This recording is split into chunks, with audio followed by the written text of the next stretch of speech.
Hey guys, Professor Bill, Comic Book University. X Factor issue 4 and 10 of Swords issue number 2 of 22. It's two comic books in one. Oh my god, it's the same thing. Anyway, I'm just going to give you guys a forewarning. I wasn't the biggest fan of this. This was really just a whole bunch of people running around and doing absolutely nothing. I'm going to give you an example using physics, all right? I want you to think about this. If there's two people and two doors, one door is locked and the person behind that door is pushing really hard on that door for 10 minutes, sweating profusely, sweat pouring down, like muscles aching and bones creaking and ligaments snapping and popping, and he's just pushing on that door for all it's worth, but it doesn't budge. And then the other person walks up, unlocks the door, and walks through the door. According to physics, who actually used more, not who used more joules of energy, it's not what we're going for, who actually did more work energy? The answer is the person who unlocked the door and walked through it, because struggling against something is useless.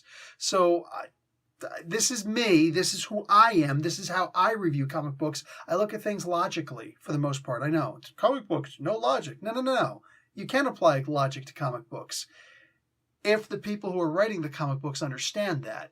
Mind you, this can't all fall on the shoulders of the writer or the artists. No, you have to look at the head of all of this. Who's the head of X? Well, let's go into all of that really quick. This is chapter 2. Leia Williams is the writer, Carlos Gomez on art. The color art is by Israel Silva and VC's Joe Caramagna on letters. The design is by Tom Mueller. Cover art by Ivan Shavrin, and the variant cover artists are R.B. Silva and Jesus Abertov, and another one by Alex Ross. Jonathan Hickman is the head of X. Production is by Jay Bowen, and Stanley and Jack Kirby created the X-Men.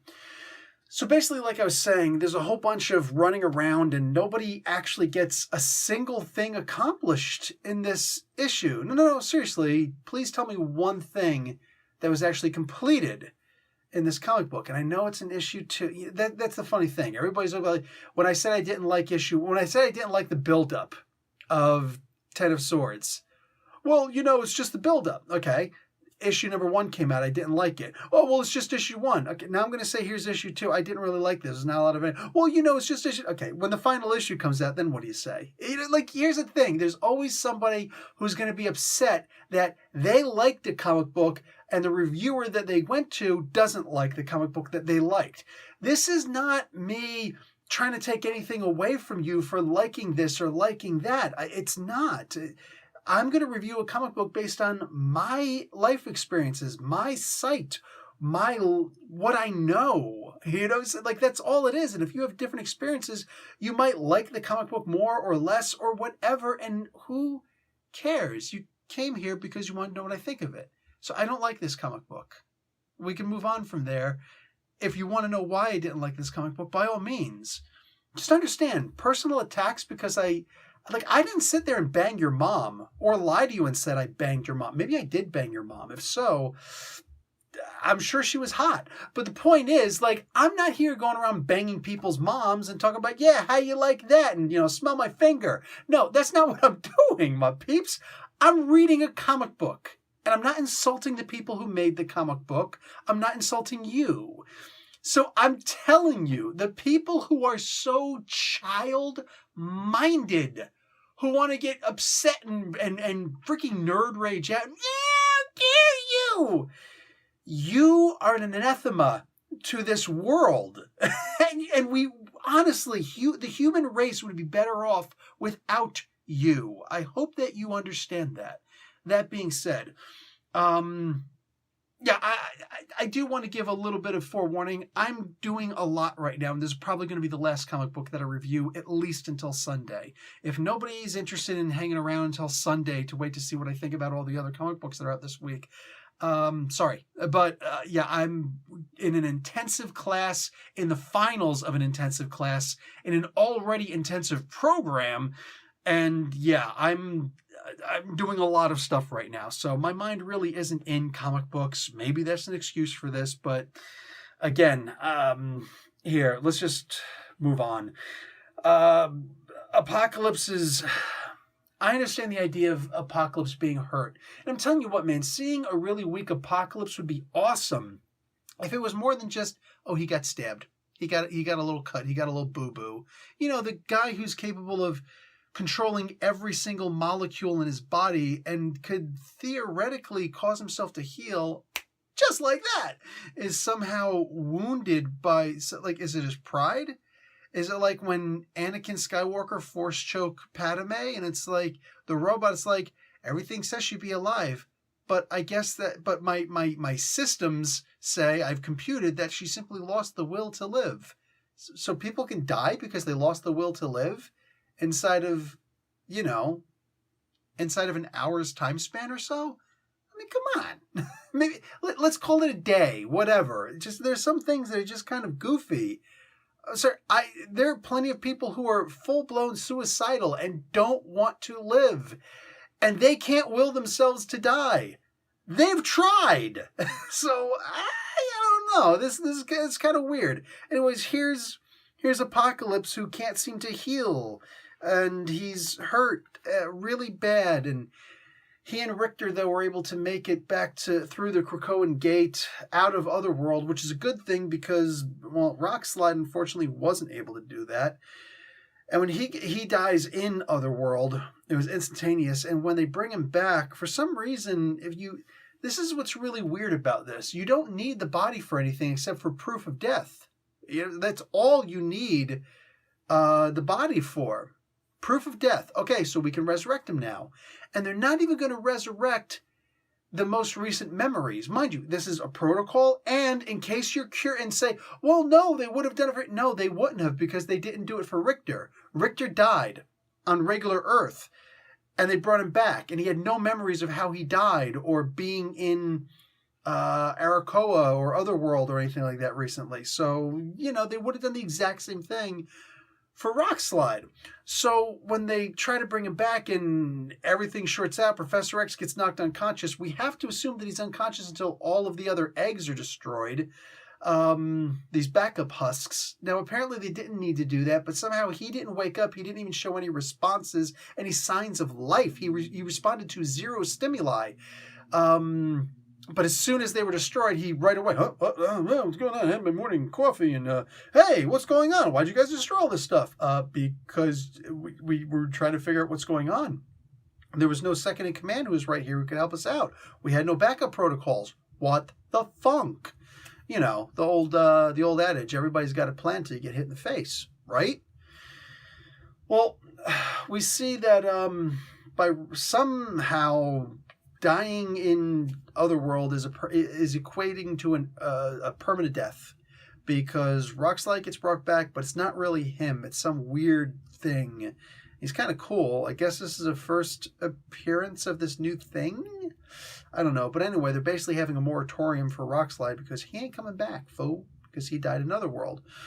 So to skip essentially to the end of this, I'm going to take out a lot of stuff that happens in between because it's important to talk about what happened at the end of this comic book. So spoilers for the end of the comic book, even though it's not really that much, just trust your instincts on this one. 5, 4, 3, 2, 1. Okay, we're going. So they decide that the whole purpose of all of this was so that Apocalypse, a guy who is known to be one of the greatest evils mutant kind and humankind has ever known, has been trying to trick the mutants to go into Otherworld to fight and to win and to reclaim Arakoa.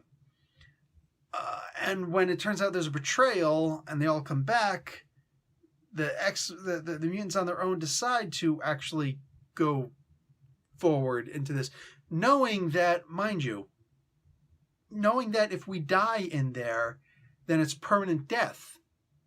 We don't get to come back. So what do? So they said, well, Rockslide died, so we have to make his death count for something. Okay, I don't know, and I don't like the idea of pointing blame, but was it the writer or was it the head of X who said that this point had to happen? Because I know there's the idea that, it's a comic book, it has to move forward. Well, if the comic books don't change then whatever. Let's just look. The idea of we have to make his death count, we have to make it matter for something, is probably the stupidest freaking thing on the face of the planet. If this is the first time you've ever heard of something like this, you're probably golden with it. You're probably saying to yourself, yeah, you got to make his death count. They killed him, so we have to go back and kill them for killing him. Even though technically a bunch of us could die also, and we're obviously going in there, which means that we could die permanently also, but it's worth it. Because then they're going to avenge us also. And it's going to be the constant influx of war. And this is, look, man. This is basically the kind of writing that happens when someone has watched a movie. And this sort of thing was done a little bit differently, but it happened in a movie. And they're like, yeah, this could work. Because there was all that expert cinematography, and there was music, and there was a great dialogue by a very well-paid actor who probably has a lot of experience doing what they do. And so somebody decided, I could put that in a book, and it'll have the same effect. We all like to think that we could write that Braveheart speech that was so popular, that everybody loved, that some people to this day quote verbatim. Unfortunately, without that music, without that casting, without the makeup and the costume artists and the background and the backdrops and if there was CGI, I don't know, I don't care. Without all of that stuff there, it's never, ever going to be like that. It can't. So when you get this cheap, watered down version of we have to make this death count, it comes off as so childish. This doesn't even equate to seeing it in a children's book. You know, like a golden classics book where somebody says, somebody did something cool for me and now I'm going to repay the favor. That is more epic to me than this. Like, this was just... I don't want to dwell on this because it's going to become insulting pretty soon. But I really read this and I felt like I was insulted that somebody thought that this was actually good writing. This wasn't. It just wasn't. Again, I'm not here to point fingers or blame anyone, by name for this. I don't know if the writer was told. When you have a head of X plus editors, there's a trifecta of blame that can go around if that's the kind of person I am. I'm simply focusing on this and saying this. This was not good. This was not good. So, yeah. And then Magic shows up and she lights up one of the things. And listen, man, I am going to be, like I said, I'm totally forthcoming in everything. And use it against me if you want, whatever. I don't really care. Apocalypse was trying to get into this place forever, and in a heartbeat, Saturine closes it. And it's like, okay, wow, that seems to have made sense, and a lot of things happening here. There's several times when the white pages show up. Now, a lot of the white pages that we get, they're very interesting. They're graphs and things like that, and things that actually seem to mean something. And no, instead, this is literally just data and data. And I tried to read through this, and I had to stop. Legit had to stop at one point because I realized I was going to nod off. I was going to full-blown fall asleep if I continued reading these white pages. And there's like a black page or a blue page or a whatever. There's a bunch in here, and each time I got about a paragraph and a half through, realized I forgot what I'd already read because it was so boring. I don't buy comic books to be bored, man. Like, bro, I have made math classes more fun than this. I'm going to give you an example. And I have insulted other teachers without ever saying a name when it was prudent to do so. Why would it be prudent to insult other teachers, Professor Bill? Well, when you're a teacher and you need kids to sit and learn and at least recognize that what you're teaching is important, And not only what you're teaching, but the idea of learning is important. I want you to understand how I do this, okay? I will say, have you ever raised your hand or seen someone raise their hand in a class? And the teacher says, oh, little Jimmy or little Jane or whatever the hell your name is, please ask your question. And that little child, I don't care if it's a first grader, I don't care if it's a 12th grader, a senior in high school, I don't care if it's in university, all right? University is a little different. You should know what you're doing by then. But anyway, if you're in high school and you say, teacher, when are we ever going to use this in life? I'm telling you right now, the onus of responsibility for that answer is solely on the shoulders of that teacher who's being asked that question.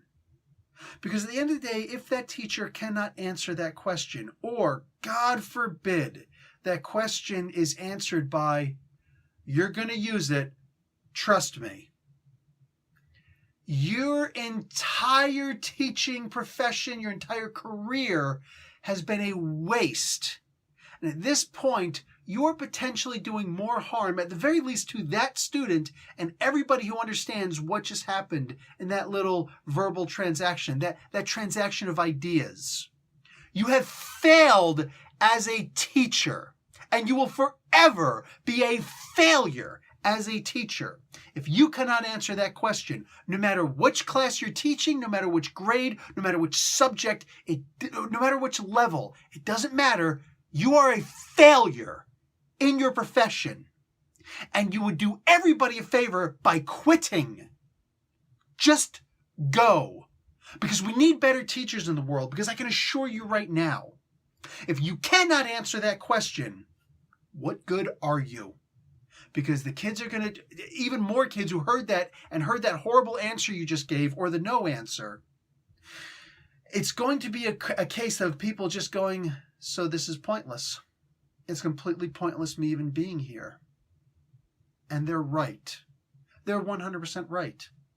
Somebody's going to try and make you memorize the periodic table, or somebody's going to, let's stick with math. Somebody's just going to be like, okay, 6 plus 4 equals 10, and blah, blah, blah, blah. Okay, cool. Let me ask you a question. What does 10 equal? What does 10 equal? Let's make it interesting. That's when you have, like when I was teaching math to third graders for 3 years. You have the kids are like, teacher, I don't understand. You know why they don't understand? High schoolers often won't understand that. 10 equals what? All it is algebra. You're doing it backwards. You can do it with any number. Oh, 10 equals 4 plus 6, or 6 plus 4, or 2 plus 8, or 9 plus 1, or negative 6 plus 14. It can equal so many different things. There's so many different ways that you can come across that. You know, 100 divided by 10. That's what it equals. It doesn't matter. 2 times 5, right? You could just keep going. And you have all these students in the classroom. And guess what? There's not just one answer. You know what else this does? This causes the students to think about the math differently. Forever. Their insights are just so, If you're teaching algebra or whatever, and you can't answer a question that you should expect because you or somebody who looks like you asked that question back when you were in school, because every single one of us can relate to that question. If you can't answer it by saying you're actually going to use this in more ways than you could possibly imagine, your every single day life is about trying to solve for the unknown. So even if we're not going to get theoretical or philosophical or metaphysical, you know, like what is the answer to such and such? No. We're always looking to solve for X, for everything. Hey, I just got paid. How many hours did I work? And how much do I get paid for those hours? Did I get overtime? You're solving for X. You're solving for X. You don't know what that unknown is until you do the work. Boom. There's a form of algebra, because you're doing multiple forms of maths. Yes, maths. There's not one kind of math. Multiple maths calculus, trigonometry, algebra, geometry. They're all different forms of math, so it's maths.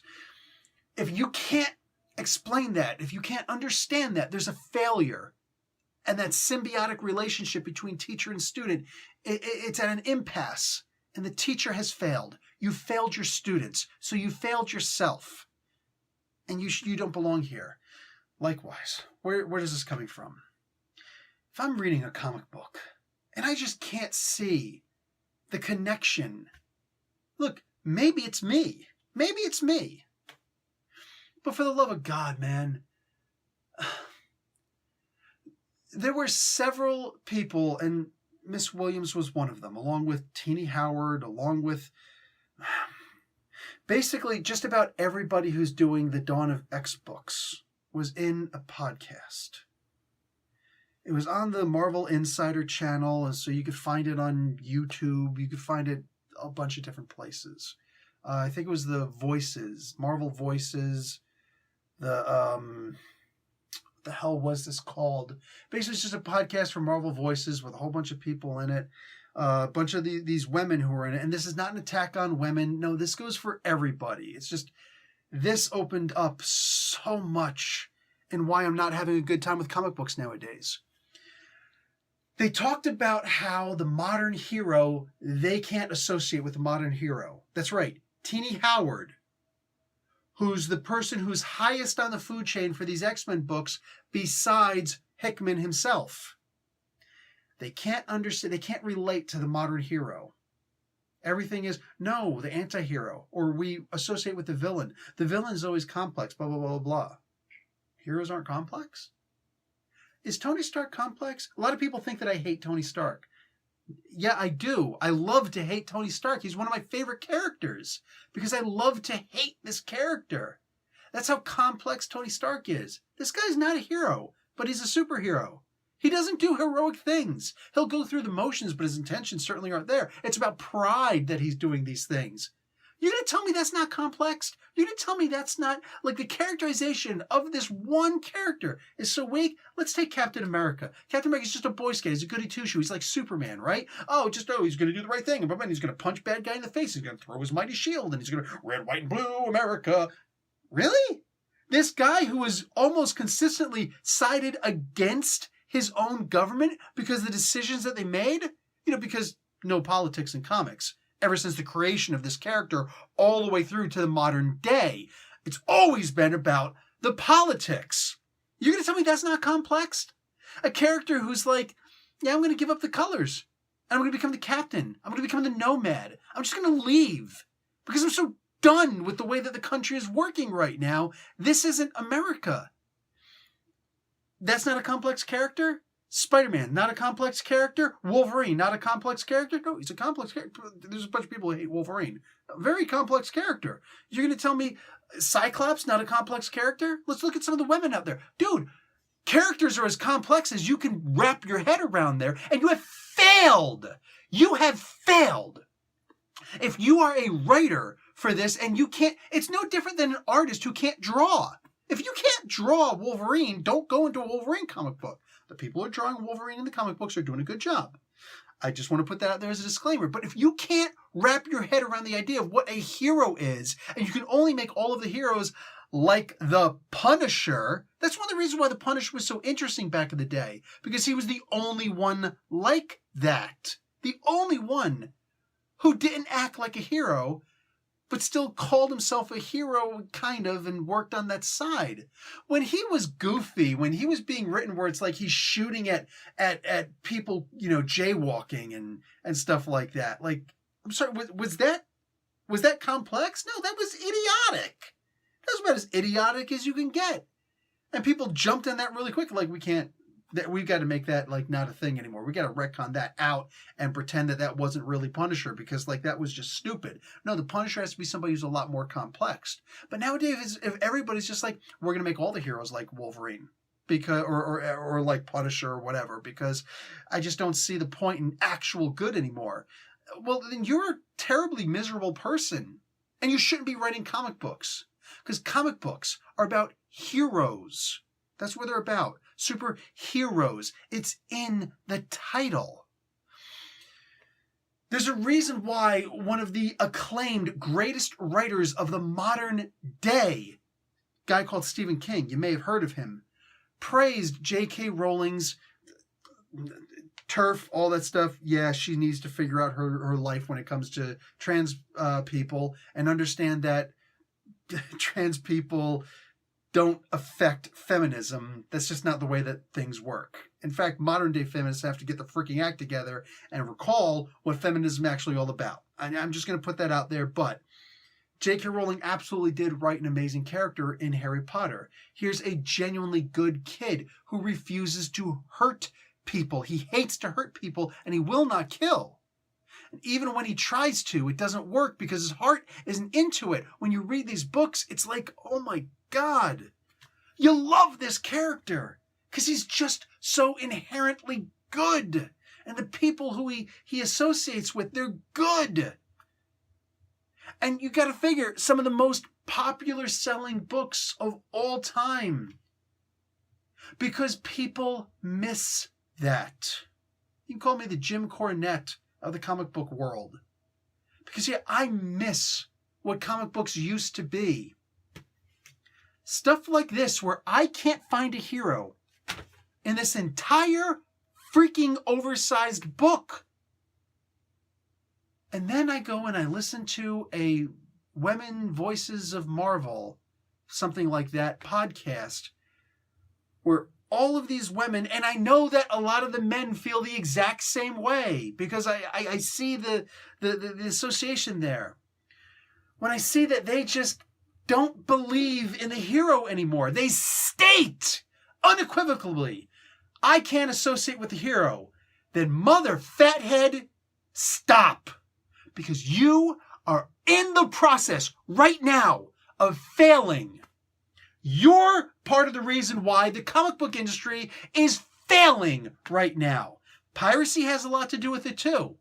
I can also equate the idea that people are more like, yeah, I'm going to pirate the book to see if it's any good because, why do I want to pay for stuff that I'm already seeing isn't good? If you like this comic book, that's cool. This isn't like, maybe you're younger, maybe you're older and you just had a different experience. Maybe you're looking for something new. Like, I don't know. I don't have to explain why you like the book.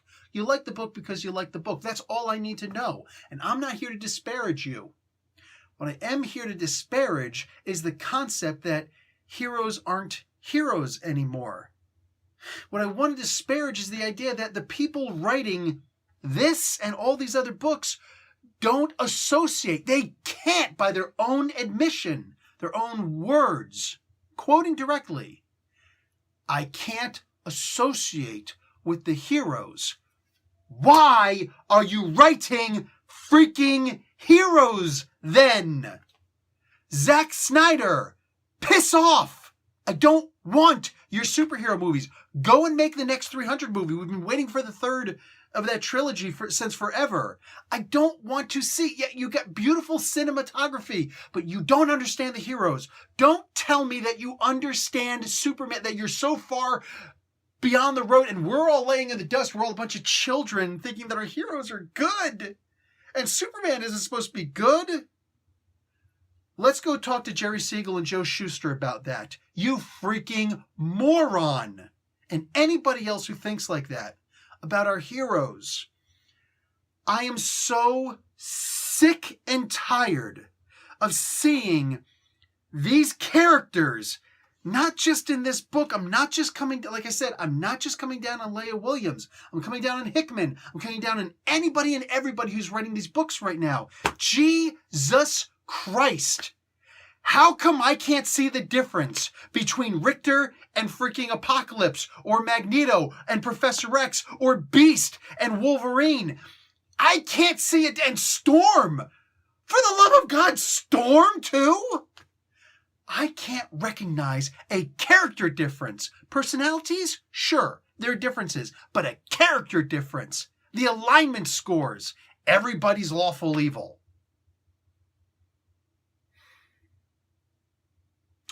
I'm dealing with a lot of schoolwork right now.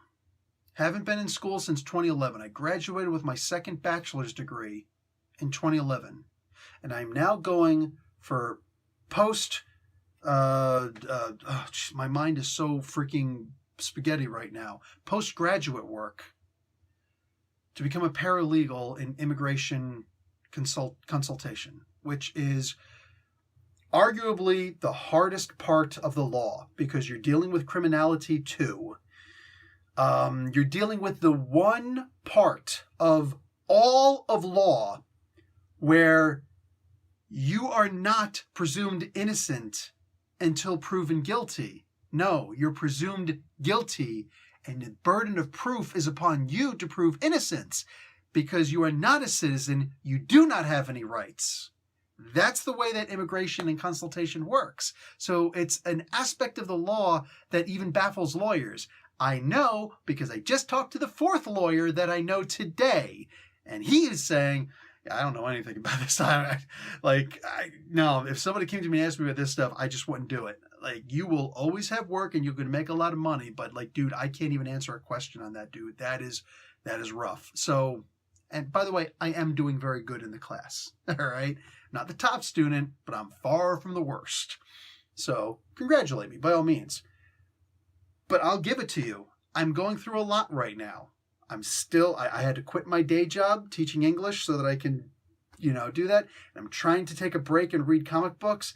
And I can't enjoy this, where I can't find one single hero in this entire book. I haven't seen a goddamn hero in an X-Men comic book since Rosenberg's been writing it.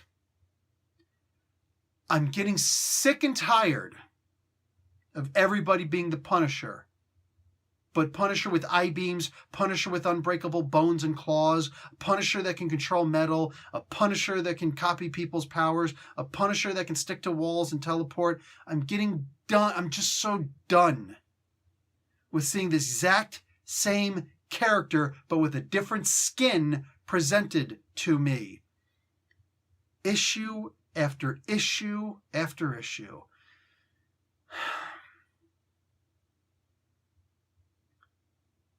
One of the only problems I have with having a small channel, because I'm okay with having a small channel, one of the only problems I have with having a small channel is that Quesada and White and Cebulski and all the people that matter in Marvel, including all the people who matter in DC, they're not going to look at this and recognize, oh shit, this guy's got a point. We need to back up. We need to check this out. Because they're too busy, too many people thinking they're going to become rich, that they're all going to become Robs and comic storians and whoever the hell these other people are, the Valiant Comics and stuff, or not Valiant, the Variant Comics and stuff like that. All these people think that they're going to become super mega filthy millionaire rich, like PewDiePies in the comic book world. This isn't my full-time gig. This is something that I do on the side to be happy. And this isn't bringing me joy right now. The X books are failing at this. Just because I come across a good story where there's some good stuff here and there and it keeps me going, I can't help but to recognize the absolute utter failure of the characters. I haven't been interested in the development of a character in I don't know how long when it comes to the X books. Oh, certain story aspects. Oh, I found a cipher. Oh, I've unlocked the cipher and stuff like that. And all these cool things that, I found in the comic books. Wow, cool. Can I have some characters that I actually care about? That would be nice. I'm saying. But I'm really tired of headcanon making excuses for why this character is acting like this. I'm just so done. And like I said, the real switching off point was that podcast. If you can't associate, if you can't identify with the heroes, write villain comic books or get out of the business. Writers should be able to write anything, I'm imagining. So go out and write a novel. Make up your own characters. Go to Image Comics. Make your own characters. Do something else with your goddamn life if you don't understand these characters. It would be nice to have a freaking hero. Look at this. Look at this. All right? Chadwick Boseman. Why are we celebrating this guy? Be honest. Why are we celebrating this guy? Don't be a jerk. Ta-Nehisi Coates in this big thing. This guy is celebrated all throughout. Why? One, Chadwick Boseman, totally awesome guy from what I understand. Totally awesome guy, grateful and graceful. Wonderful human being. Who did he play that we all care about? Why he's on the comic books? Lots of actors die. We don't put them on the covers. We don't plaster them all over our comic books. But he played Black Panther. Imagine if Black Panther was basically just the Punisher, because people have written him like that before. Those books sucked. You write a character like the Punisher, but it's not the Punisher, you have failed. Just like if you write every character like Superman or every character like Batman, you failed. These guys need to go back and double check what the hell they're doing. And that includes Hickman. That includes everybody. The editors. It goes all the way up to Cebulski. It goes up to freaking higher than that if necessary. For the love of God. Remember why you got into this business in the first place. Writing comic books. I promise you I could do a better job. I promise you half of us watching this could probably do a better job. Professor Bill, Comic Book University. Class dismissed.